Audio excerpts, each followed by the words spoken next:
How is it, everybody?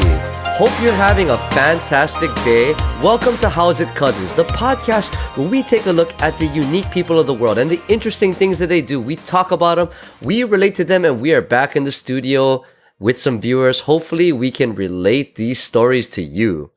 On today's episode, in celebration of the release of Game of Thrones, the final season, we're going to take a deep dive on the man behind the scenes, the man behind the show and the story. And I'm talking about none other than George R.R. Martin.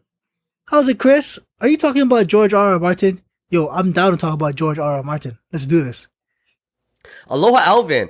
Welcome back. And thanks for jumping into the first ever Game of Thrones podcast. Yeah, man, I'm always down to talk to you.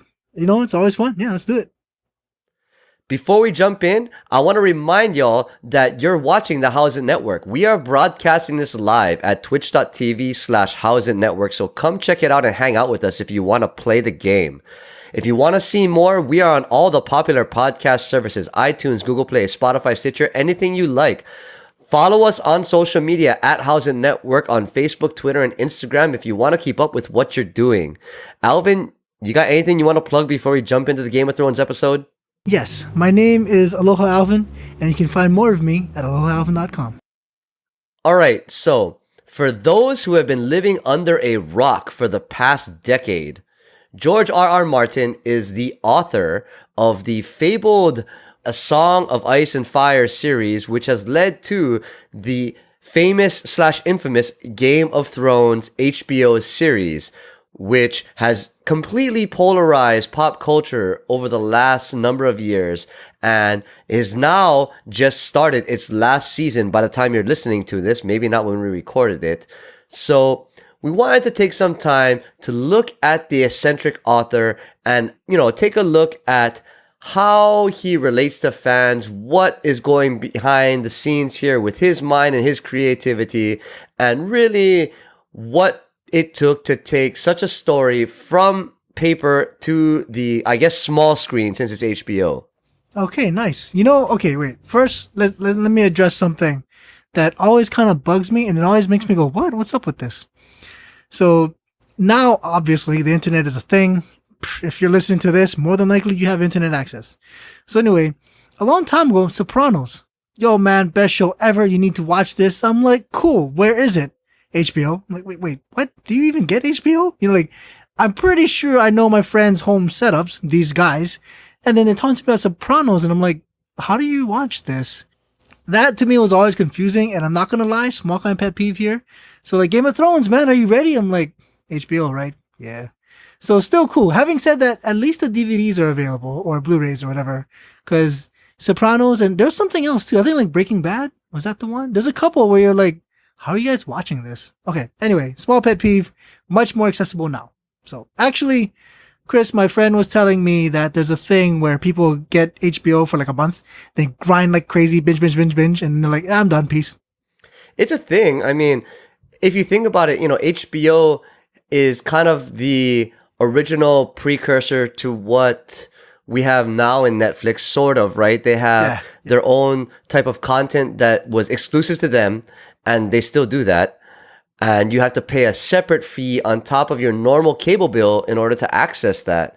So they started the whole Netflix Hulu battle before it was even a thing, technically. Right. In a way. Right. So they've had to adapt to the current model of subscription services, just like everybody else. So it's definitely a thing to just grab HBO for a couple months. I may just do that for this upcoming season and then quit afterwards once everything that you want to watch, you've already seen. Okay, I'll say this because, again, this is something that one guy told me because I didn't know this was a thing. I guess there used to be boxing matches or maybe big deal fights on HBO. Are you familiar with that? It's still a thing. It's still a thing right now. Man. Oh, okay. So I didn't see. First of all, didn't know that. Second of all, his point was, come for the Game of Thrones, stay for and in this case, boxing matches. So I didn't even know, which is actually kind of awesome. So again, it's part of the subscription service model. I wonder actually if HBO charges a different structure compared to airing your sports match on NBC or ESPN or wherever else it could be entered, because those are actually bigger networks. So Oh, one okay. would think Okay. that maybe it's more expensive to air on those networks compared to HBO. HBO is a more niche audience and it requires extra money to buy into it. So I don't know. Not to mention though, HBO, because it's its own spin-off, the rules are a little different, right? They can show Yes. certain things that True. other networks, will say the publicly casted networks, can't do. And Okay, that's so kind of a good lead into Game of Thrones. true. Okay, wait, real quick question then. If I were to watch some kind of big UFC fight right now, I would call that pay-per-view. That's not what this is. Not at all. Okay, okay. Because Interesting. Okay. if it airs on HBO, then if you are subscribed to HBO, then you can you can watch it and not have to pay extra. Now, that being said, I think there might be certain things to where even if you do subscribe, you have to pay a little bit more to watch certain events. I don't remember the actual model, but in general, a lot of these HBO shows will just be available to you if you subscribe to the service. Okay, pretty awesome. Pretty awesome. Okay, wait. Before you tangent off, this is actually one of the things I want to bring up, so I'm gonna go right into it then. So let's go back to the old days, old days. All right, man. What are we gonna watch today? Well, we got CBS. Okay, cool. Maybe NBC. All right, all right. Like we got a couple of stations. Let's see what we can do. Literally a couple of stations. Okay, that's cool. That's cool.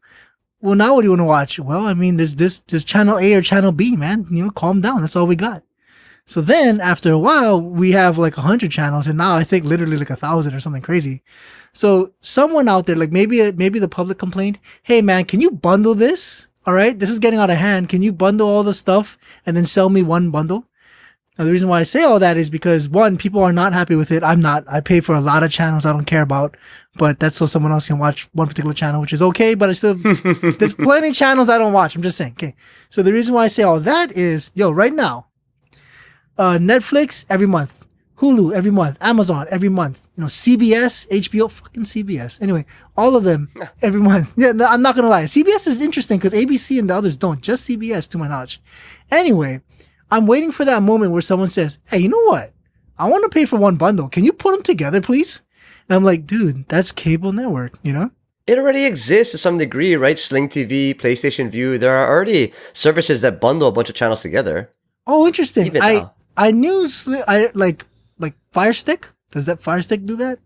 No, Fire Stick is just an aggregate from Amazon. But like there are certain services that bundle the quote unquote cable channels together and allow you to buy a pack of them at once. Now, I don't know that it's as customizable as one would like. Maybe it is. I don't think so. You're still going to get some shit that you don't want in there with what you do want. But, Okay, interesting.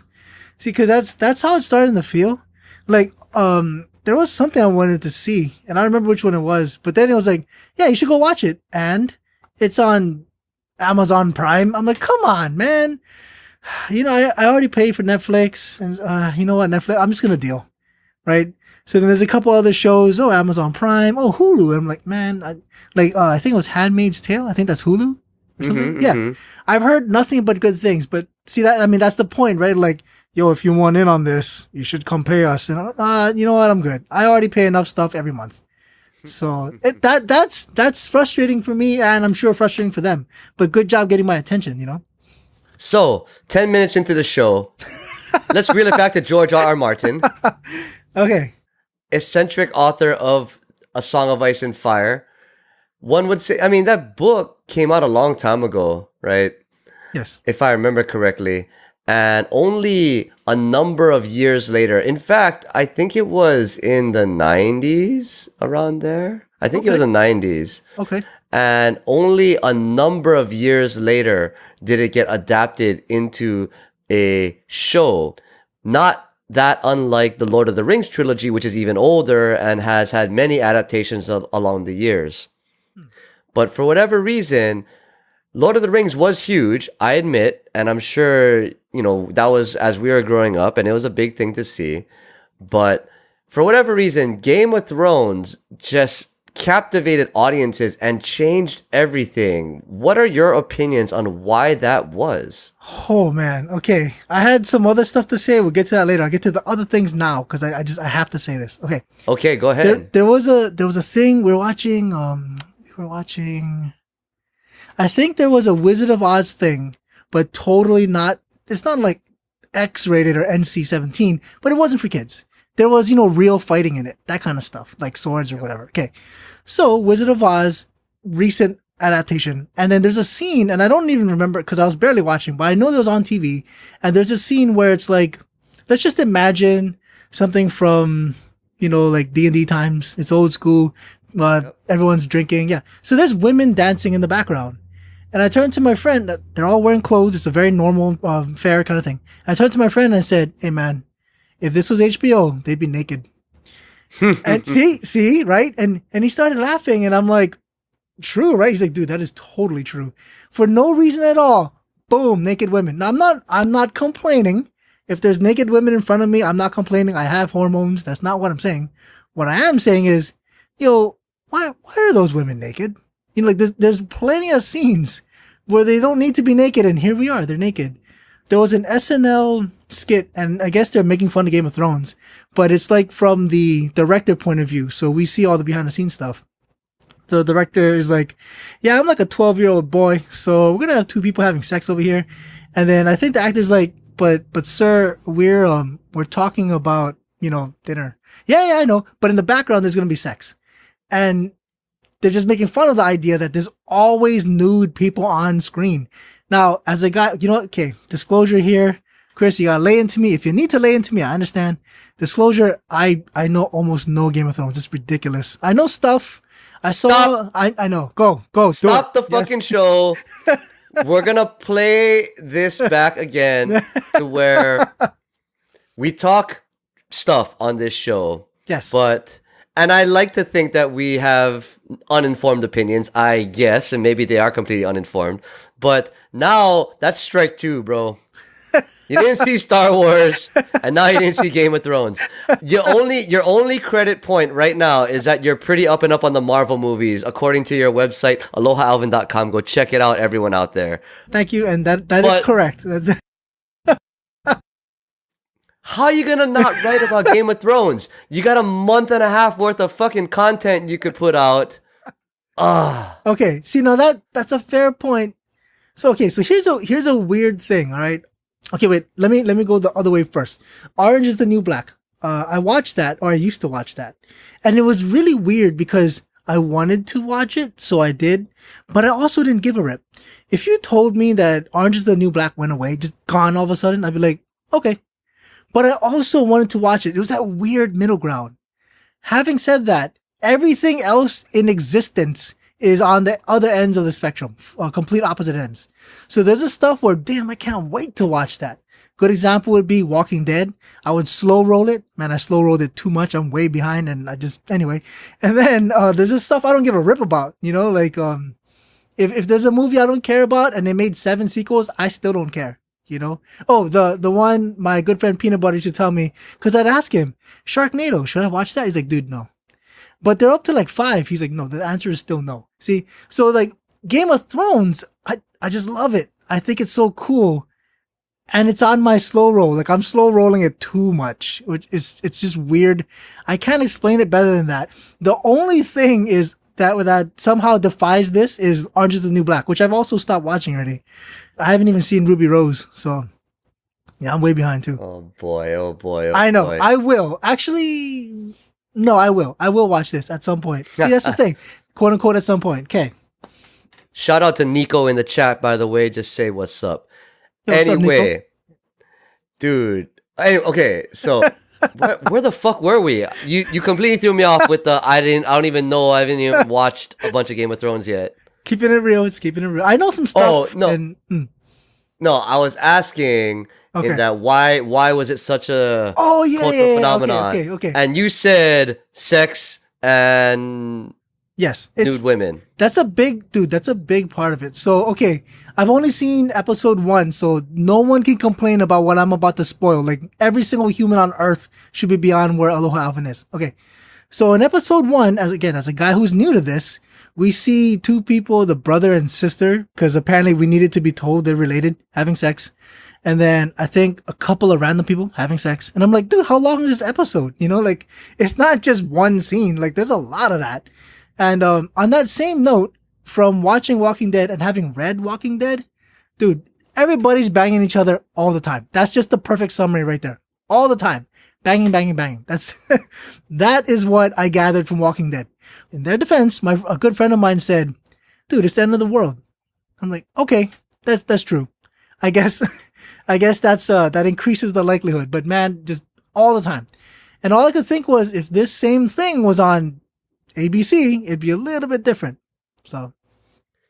Okay. So I'm going to agree in that I think the immediate draw to Game of Thrones has very little to do with George R. R. Martin.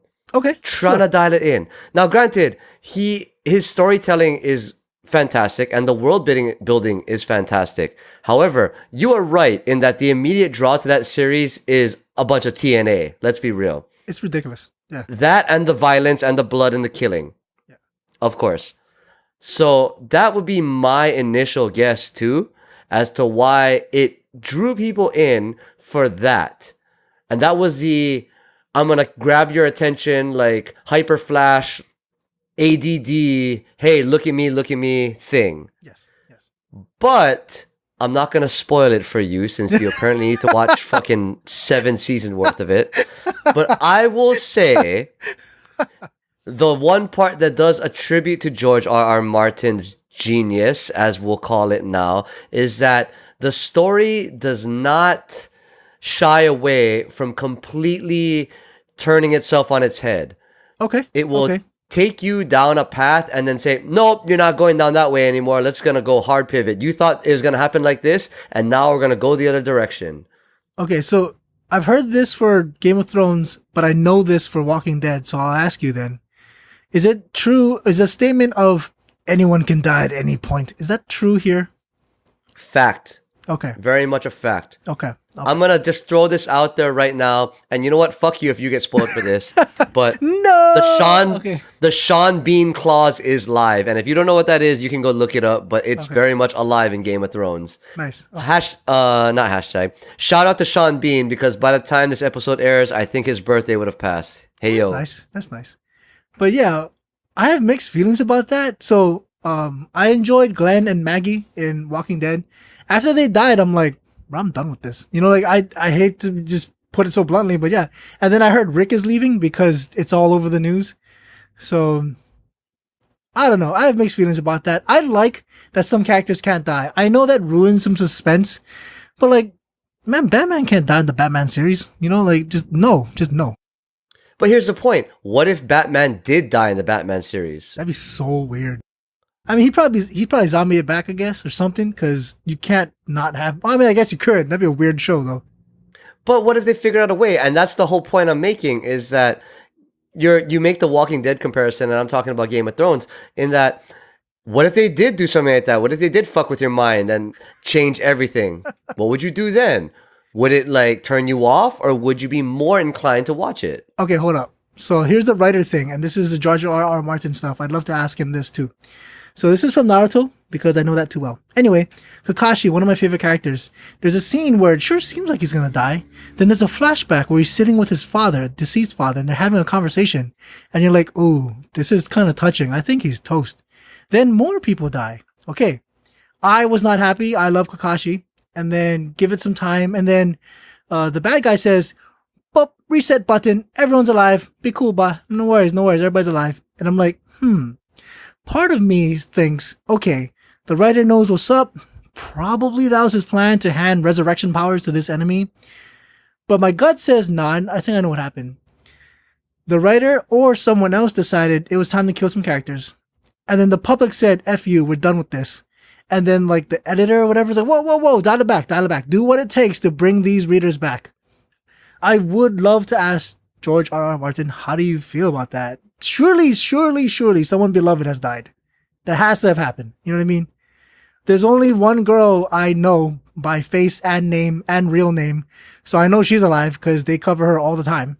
But other than her, who knows? Who knows who's dead? I assume Sarah Connor Chronicles Sarah Connor has died, but I don't know. Wait, who the fuck is that? I'm sorry, I don't remember her name. She's the wife of Leonidas in 300, I think. Something like that. Oh my god, you went like that's like 3 references too deep right now. Fuck. All right, it's fine. Oh, I'm gonna Google it while you're talking at some point. No. I'll just say it this way: the brother and sister, once again, because we're told the brother and sister having sex.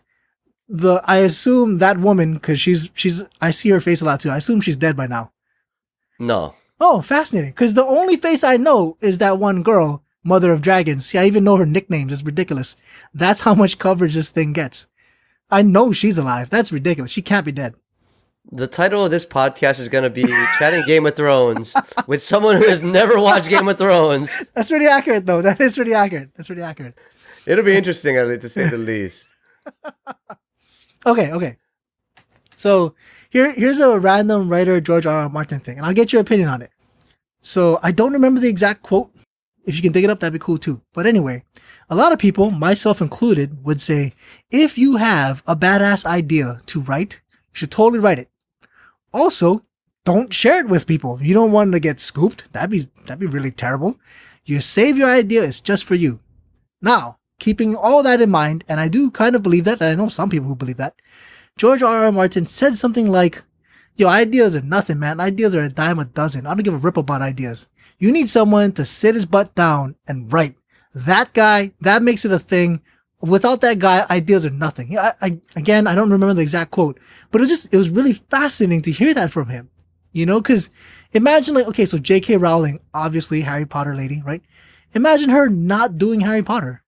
I'm not going to pretend like she'd be as successful. You know, I think it would have been a really hard climb if it was about a boy and his dog, which is also a really good story, but not the same thing, you know?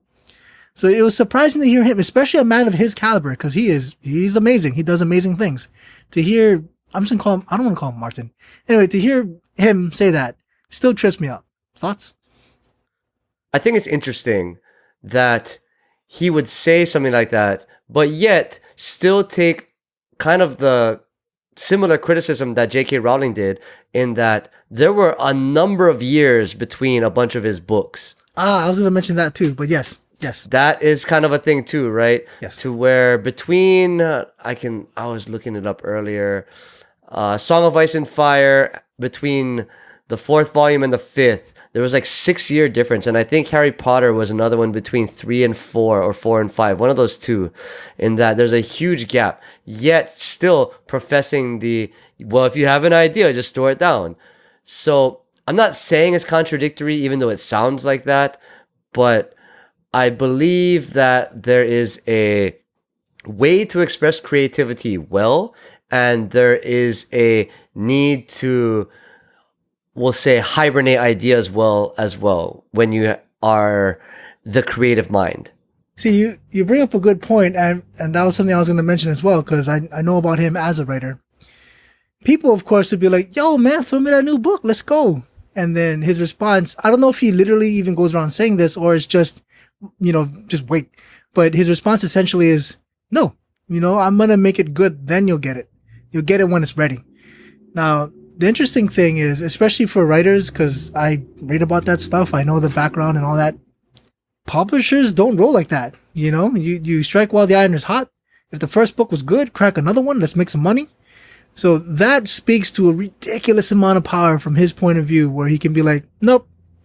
I don't care. Another year then. I don't care. That's impressive. Well, not, I don't care is not accurate. It's more like I care too much and I'm going to make it great. And I love that. I don't think too many people can pull that off. Clearly JK is one of them, but also like Harry Potter money is some serious money. That's true. I mean, at what point does the talent outweigh the publishing? And it's a interesting seesaw in this kind of case, right? Another interesting point is that the later seasons of Game of Thrones, in fact, I think it's more the most recent one, and probably this one coming out now, it actually diverged from the books. Oh, that's right. In that he didn't even write this part into the books yet. And now they're telling the story, granted with his approval and his supervision, they're telling this story that he owns the world to, the keys to the world, we'll say, but the show writers are that ones actually diving down in whatever direction they want to go. How would you feel that as a writer with someone else now telling the story in your world? So this is the Naruto thing.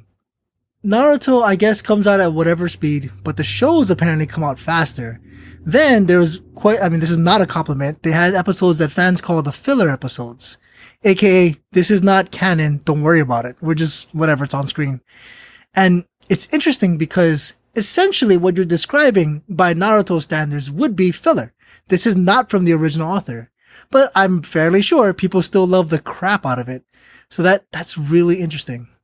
To answer your question, well, this is that thing where I am absolutely a creator, but I also understand the business of it.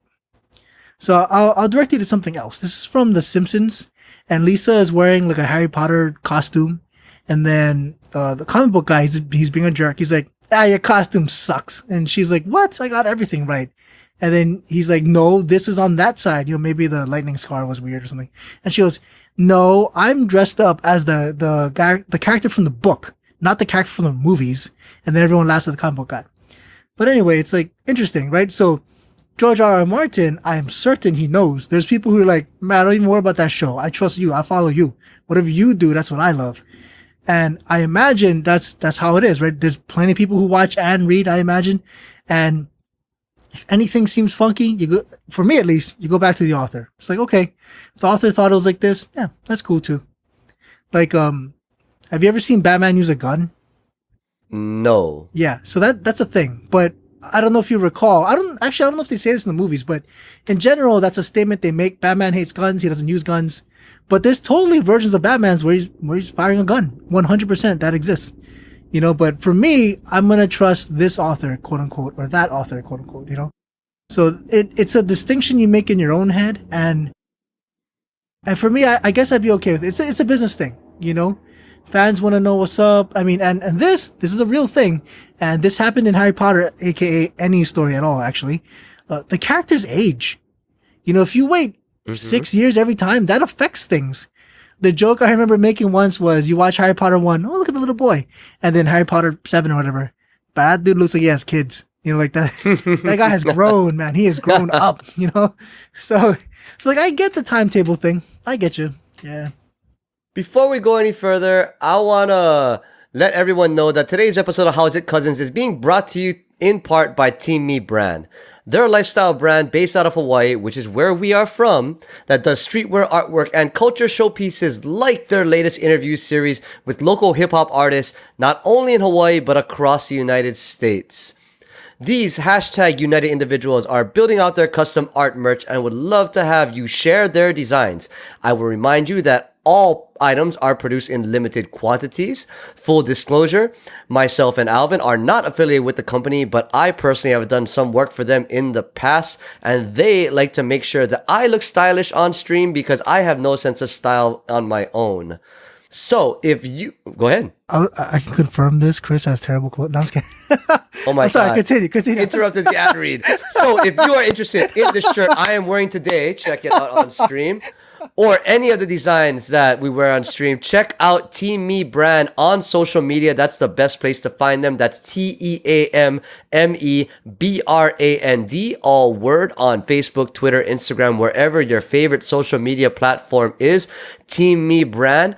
And make sure you use their hashtag Keep Moving Forward.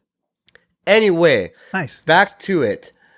So I get what you're saying in that people tend to associate with the author they can relate to, which makes perfect sense, right? And that is what you yourself will believe as the canon. Here's the flip side of this, which is, I imagine, aggravating for some creators.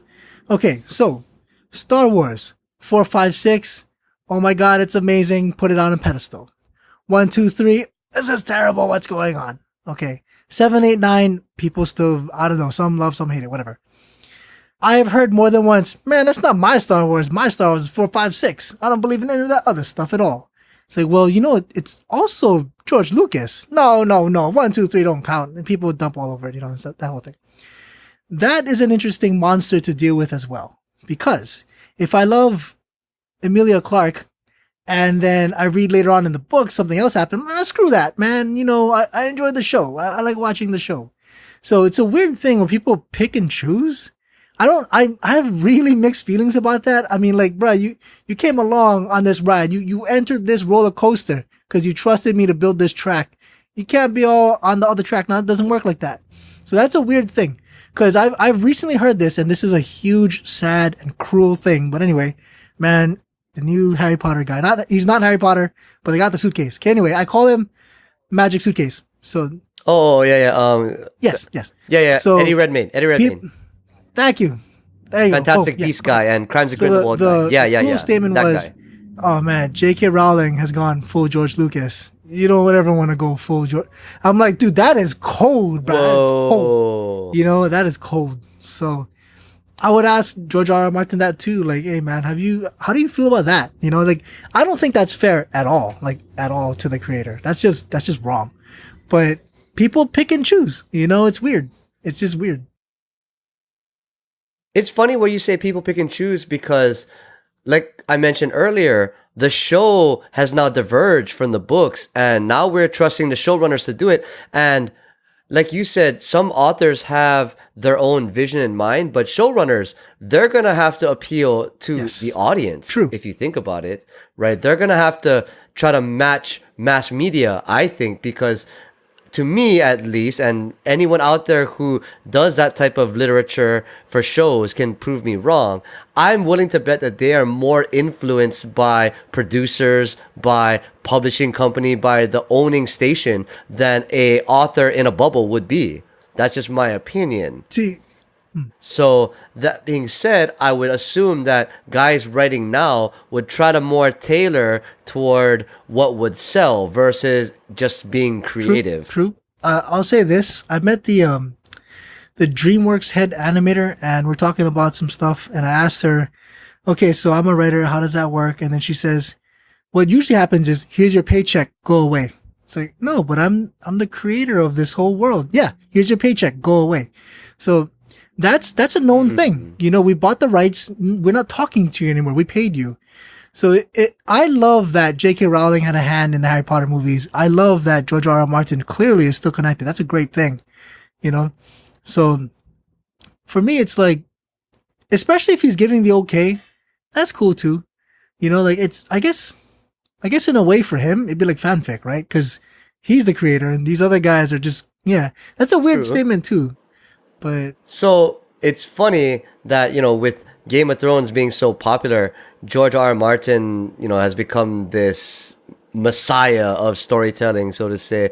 Even though, his books came out a number of years ago, there's even been rumors in recent time that he's gonna be working on a new video game that's like Dark Souls. I completely believe it. Actually, I'm not sure if I believe it. It'd be cool. The reason why I say I don't know if I believe it is because that sounds like something a fan would dream and hope for. But if it's real, man, that's cool. Yeah.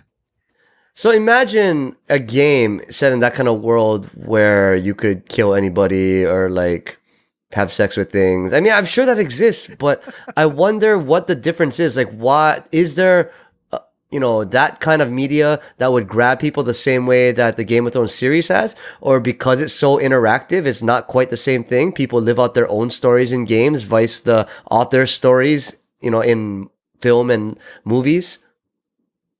So I think it was Arkham Asylum. When I first saw it, I thought it was beautiful. And then when I played it, I was super impressed. The sad reality is when you have a giant IP and they bring in a video game, you can't always expect it to do well or even be good, which is sad but true. I do not play any Harry Potter games. I've only heard negative things, and this is from a woman who freaking loves Harry Potter. So there's a new mobile game. She doesn't like that, and everyone I've heard doesn't like that either. I would sincerely hope that anything that George R. R. Martin is touching at all would be like just gold all the time. But man, I would be so worried.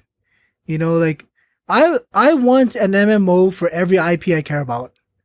Like, I would love to walk around in the Halo universe, just from continent to continent and just do things, you know? But MMOs are a beast. It's a huge beast. And I don't even know Game of Thrones that well, but I know their world is huge. I know there's a wall you don't want to go over because there's dangerous stuff over there. Like, dude, that's a whole nother continent. Like, in wild terms, that'd be Northrend. You know, there's a whole different place for you to go. And I would love to play it. I'd love to play it. You know, you know what'd be better? Magic the Gathering version of that. That'd be badass. Bro. That'd be badass. Oh my God. I would, like, take my money. Take my money now, you know? Wow. Wow. Chat listeners, can we pour one out for Magic the Gathering, the MMO? That would be crazy if you think about it. That'd be mega That would be crazy. awesome. Well, If anyone listening to this podcast fucking has the resources to do something like that, please. okay, wait. Oh man, I hate to kill the thunder because that would be awesome. I meant Magic the Gathering in Game of Thrones land. Because that would be cool. Wait, what? See, that's what I meant. Game of Thrones a card game? Yes. No, That would also no, be not take the my money. same. Okay. Oh, interesting. I don't know about that. I don't know we about went that. on both ends of that spectrum. Throw it at me, man. I know. See, like, I don't know that would be that good. Ooh. You know, like, I gotta think about it. I don't know if that would translate so well because Game of Thrones is more, to me, about the political intrigue, about the relationship between characters, about Interesting. the TNA and blood, I guess. But if you turn that into a card game, the mysticism that Magic the Gathering brings, the strategy or the different, I guess, factions, it's more colorful. I don't think that exists in Game of Thrones. I mean, there's some of that, but it's just not the same if you ask me. Magic the Gathering has so much more flourish. Okay. Interesting. Wow. Okay. I Like, have you had any experience with the Witcher series? barely. I just know Superman's gonna be the main character. That's the main thing I know. Yeah, Henry Cavill, Yes. right? They're going to make that series on Netflix. But okay, so the Witcher series, video game series, did really well, especially the most recent iteration. But then there's Gwent, which is the card game that is in that series. And they took that out of it and made it into its own separate online collecting card game thing. Huh. I just couldn't get into it. Oh, It just wow. wasn't as cool as like a Magic the Gathering or a Hearthstone. It didn't have the polish and flair and color and oh my god, grab you in right out the gate that those games had. I will say this, me in my old man mode, my Magic the Gathering is just cardboard. And I enjoyed it. No, but it's colorful cardboard. Well, yes, no, but what I'm getting at is I played like maybe a minute of Hearthstone because someone was like best thing ever, so I tried it. Man, there's so much stuff going on. Like you attack, you know, and then the dogs come out, bark. You know, like all these sounds and animations. I'm like, dude, I play with cardboard. I shuffle with my hands. You know, so I think Game of Thrones could work, but that's coming from a guy who doesn't know it that well. So that's an interesting point. I wonder what kind of Game of Thrones game would actually work because there was the was it not Telltale? No, it was Telltale. Oh yeah, Telltale yeah. made a Game of Thrones game, like Walking Dead game style and Batman game style. There was one, but apparently that was one of the worst ones of all the other ones. Oh, that's sad. Okay. Because I know there's a game where from Writing Land, we call it Choose Your Own Adventure. There's games like that. Basically. Yeah. Okay. Yeah. Yeah. Oh, okay. That sounds cool. I'm pretty sure, I'll have to look it up. When you're talking, I'm going to look it up. I'm pretty sure it was Telltale that made a Game of Thrones game, just like Walking Dead. Walking Dead, very good video game. True. Actually. I've heard good things. You know what? That's a fair point. That's a fair point. I know a guy who plays a mobile version too, and he seems to love it. So kicking it. It's the same game. No. I don't think so. The one I saw looked like Final Fantasy 6 or 3, depending on what you want to call it. And I'm like, dude, what is that? He's like, oh, it's The Walking Dead. I'm like, for real? He's like, yeah. So there's like a Walking Dead Final Fantasy 6 style game. It's tripping. Because the one I'm talking about, jeez, I can't name it. I don't know. The one I'm thinking about looks like X-Bone or something. And then you choose your own adventure from that. But the graphics are good and big screen. Yeah. No, but what I'm getting at is many games that do well on PC, they don't always do well on mobile. I've heard some horror stories. Like it's just a different animal. For me, like Injustice would be good. Injustice was a great game, Street Fighter style. You're playing it on mobile. It's different. You're like Fruit Ninja. It's different. It's really different. But those walking simulator / story based games could do well on mobile. True. I would hope so, but I don't know. Yeah. But okay. Cool. See, but for the record, again, the Walking Dead game I know on Xbone or whatever, it's cool, it's really cool. And the one I saw on mobile, totally different animal. It was like Final Fantasy 6. Yeah. Okay, so yeah, Game of Thrones was a Telltale game, similar to the Walking Dead one. But yeah, it was shitty apparently. Okay, fair enough, fair enough. Which sucks because you'd think within that storyline you could create something pretty good. I'd have to read a little more to figure out why it did so bad. Let's say there's a game with a great story mode and it looks great, but you gotta grind everything. Like to get one health pack, you need to play 5 hours or something stupid, and it's really frustrating and etc. People would hate on that game, even though the writing's amazing, and even though it looks beautiful. All it takes is that 1 weak link. I've seen that as well, which is frustrating, but true. So to bring it back, Yes, George R.R. Martin, apparently his main communication device with fans and everything like that is through a blog. okay, I believe that. And it's called Not a Blog, George R.R. Martin. It is at georgerrmartin.com/notablog. And that's where he kind of spews his daily thoughts and his commentary to all the fans. And that's where people like kind of piece him apart for his crazy theories and things like that. What are your thoughts on using a blog as your main communication device in the age of social media and all the crazy shit that we can do now? So that's a fair question. So here's the thing, okay? I'm a talkative dude, said the man speaking into a mic. So I know I enjoy that, and it just makes me happy to do. To put it mildly, Game of Thrones books are huge, huge books. So the creator of those things, probably a guy who enjoys typing and enjoys writing, and that's his deal. And I would say it is, especially if his preference is via blog. For me, I always feel like blogging is one thing, one part of the equation. But if that was his whole deal, I get it. See, okay, check this out, all right? Let's say he was someone else. Let's say he was my friend Georgie, and he's trying his best. I'd be like, yo, man, you might want to consider YouTube or maybe consider podcasts, something, like just try the other things. But if you have the stature of George R.R. Martin, you can say, nope, I feel like blogging, that's it. And in that same sense, people who connect with him, well, I mean, there's a series to watch now, but before when it's just books, I, as a man who loves George R.R. Martin, I am used to reading his thoughts. So then the blog thing makes perfect sense. So I'm a little okay with it. Oh, having said that, I applaud you for using Twitch. I personally am not that big on Twitch. Maybe that'll change one day. I love the fact that he is not confined by 144 characters. I think that's great. I imagine his blog posts are pretty monstrous. I'm just guessing, just the way he rose, I'm looking at it right now. They're not incredibly monstrous. Okay. But just saying Twitter is 280 characters now or really? something like that. It's higher. That's cute. Yeah, it's like 200 something. Interesting. It's funny because someone told me something like, yeah, man, you can get the news via Twitter. It's on point. I'm like, okay. And it's like one sentence. I'm like, oh, I need to know more. So if I was in the same shoes for, as a fan of George R.R. Martin, I'd be like, I want to read more. And then there it is. I love that it's straight from him as well. And clearly he's comfortable giving it. And I say that because I'm a big public speaking person. I think it's awesome. And I've seen people public speak sometimes and I'm like, oh, I feel bad for this guy. And it's not even a quality level. It's more like you're clearly hating this. Whose idea was it for you to do this, So George R.R. Martin, comfortable via blogging. Bro, it works. I applaud that. That's cool. Okay. Chris, I gotta throw this at you. We can't not talk about it. So Sure. once again, I don't know much about Game of Thrones, but I know there's a little blonde girl, and I know she's a badass. Actually, I don't know that she's a badass. I assume she is, because I've already seen her doing stuff in commercials. So anyway, for me, she's just an actress. She's doing well. Hey, that's good. She's in the show. And then, I don't know if you heard the news, I think it was an aneurysm thing, the brain stuff. Did you hear about that? What? Oh man, dude, I'm totally not kidding. You can take it up right now.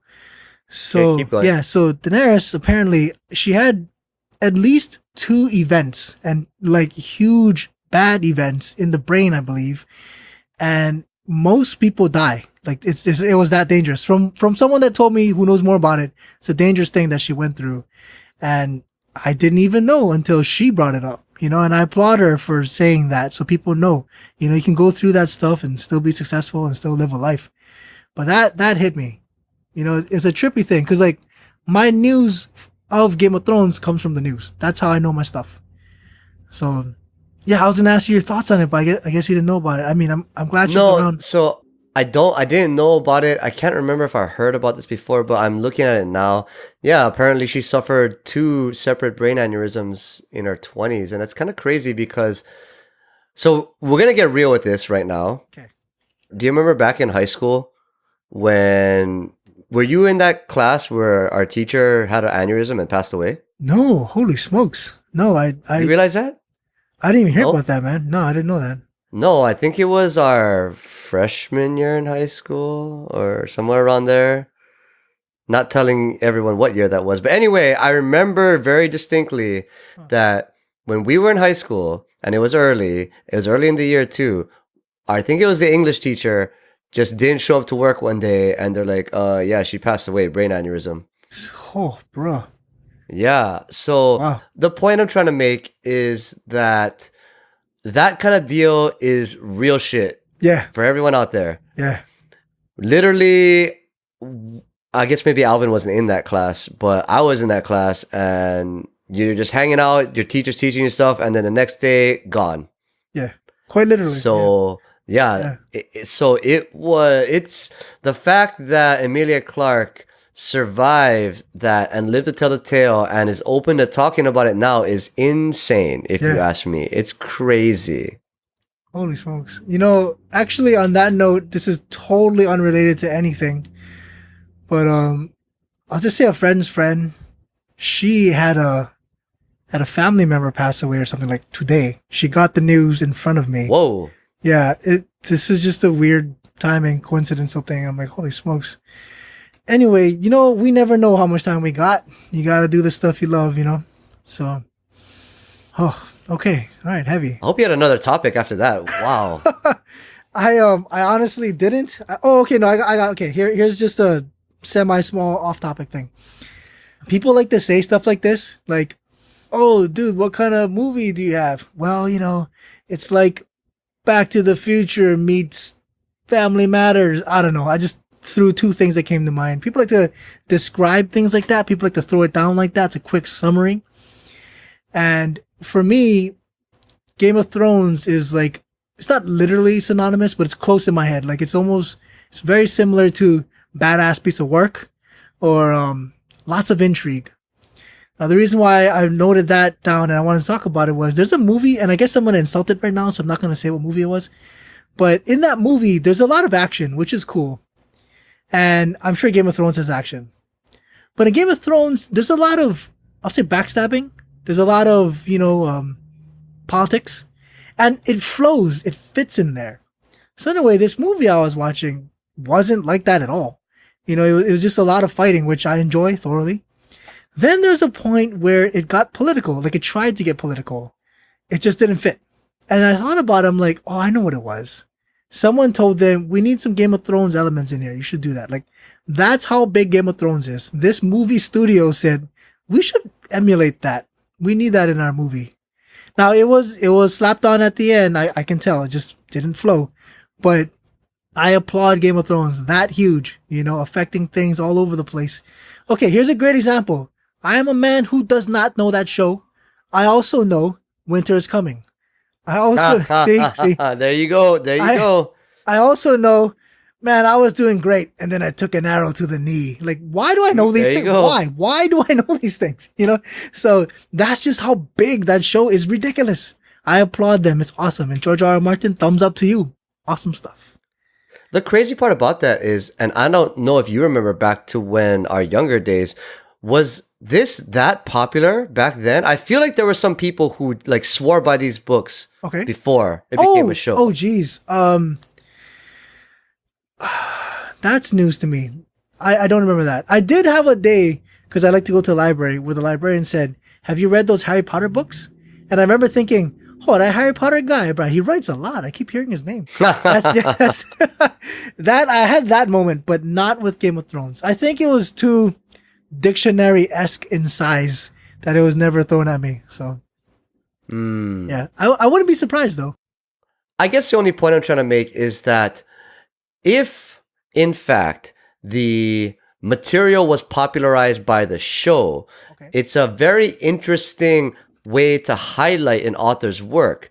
i.e., if they make this show and it's so polarizing because of its content and it becomes super popular that everyone's super invested in now the story and then the author gets the fame for it, I think that's awesome. I think that's super cool to highlight the fact that the world and the characters within and everything about it came from this one dude's head. Yeah, and now all we're doing is showing you an interpretation of it on the screen. And wow, it's so cool, and wow, y'all love it. Yes. I will say this. I like to dream up worlds. And again, I don't know Game of Thrones that well, but I am almost certain my most elaborate world is not even 1/5 as complicated as his. And clearly it works. Like he's making it work, which is pretty awesome. Agreed. Okay. I gotta say this. So this is a throwback to another episode. You know what? I'm just gonna name it. I was debating not naming it, but it's the Linkin Park episode. So there's this thing, and it's a well-known thing, where an artist will create stuff. It'll be out there. It may or may not move. It may or may not sell. Then the person dies. Oh man, I gotta buy it. I gotta buy it now. And I'm always like, bruh, why didn't you buy it earlier? That artist would have been so happy. So I don't know how much money George R.R. Martin made prior to the shows, but by now it has to be ludicrous. So hey man, that's awesome. I'm glad he's alive and he can enjoy it. That is awesome. And on that, I think that's a great time to cap it off. We'd like to thank you for tuning in to How's It Cousins this week, where we got to look at the amazing work of George R.R. Martin, even if Alvin hasn't watched the show. I'm that guy. I am that guy. Well, by the time this has come out, all y'all have been knee deep in at least episode 1 of Game of Thrones, the final season. So hit us up on social media at How's It Network, Facebook, Twitter, Instagram, if you want to talk about it, and maybe I can respond at least. If you like what you're listening to, check us out on all the popular podcast services, iTunes, Google Play, Spotify, Stitcher. Check it all out. HowsItNetwork.com is the home and hub. Check us out there as well to find all the different products that we're working on. And if you like that Alvin-y goodness, please visit AlohaAlvin.com. I have a series of articles. It's called The 7 Habits of Highly Effective Writers. I love it. It's very fun. And I write like how I speak. So if you enjoyed me today, I'm sure you'll enjoy the site too. And if you like me making jokes and saying stupid shit, I'm at How's It Chris on Twitter. Every once in a while you see a pretty funny thing on there, but let me tell you, it's hard to manage 2 social media accounts, bro. Truth. We want to thank you for lending us your beautiful ears. And just remember, it is not goodbye. We shall see you later.